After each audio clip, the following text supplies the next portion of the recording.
Germaniyada 23 yoshli yigit bo'yini o'stirish uchun o'z oyog'ini 2 marta sindirilishiga rozi bo'ldi. Sababini aytsam kulmang, sababi oddiy: qizlarga yoqish va o'ziga juft halol topish.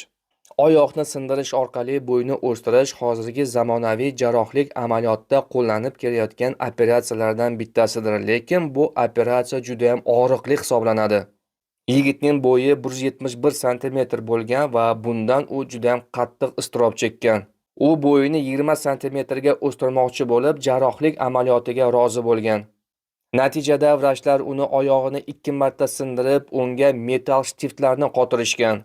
Yigit 1 yil davomida deyarli yura olmagan va kuchli og'riq tufayli 1 yil davomida faqatgina kuniga 4 soat uxlolgan. Lekin hozir u o'zini baxtli his qilmoqda, chunki operatsiyadan keyin uning bo'yi 20 sm ga baland bo'lgan. Jami operatsiya va davolanishga u 200 ming yevro sarflagan.